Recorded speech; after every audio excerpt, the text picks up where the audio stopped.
Hello, everyone. Now that we've had our proper introduction to patterns of change, we are going to jump into our first activities.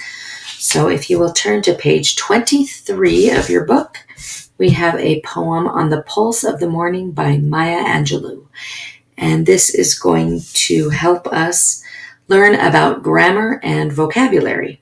So I'm going to read the poem, and I want you to take note of words that you do not know and an idea of what this poem means.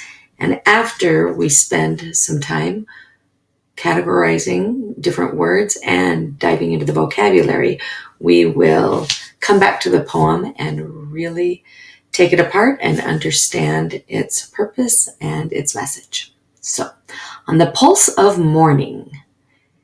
Each new hour holds new chances for a new beginning.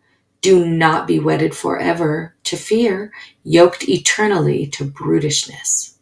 The horizon leans forward, offering you space to place new steps of change. Here, on the pulse of this fine day, you may have the courage to look up and out and upon me, the rock, the river, the tree, your country.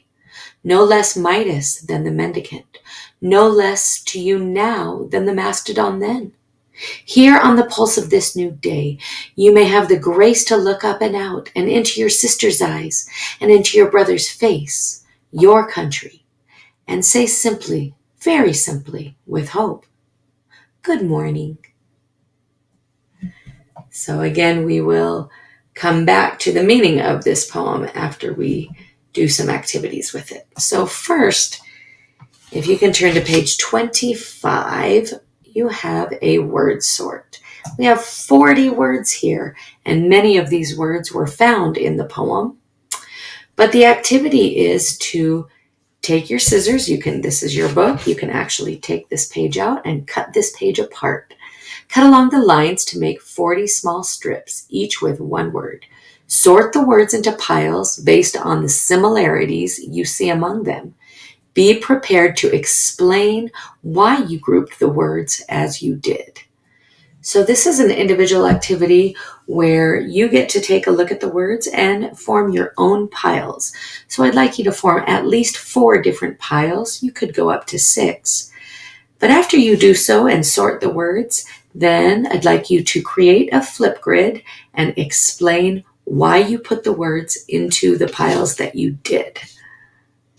After you have finished that activity, then we will go to our next lesson about parts of speech and the categories that words actually belong to. And we will be placing them in their correct categories on page 27. So for now, go ahead and get those scissors, cut up these words, and put them in piles that you think they belong in. And we look forward to hear your reasoning.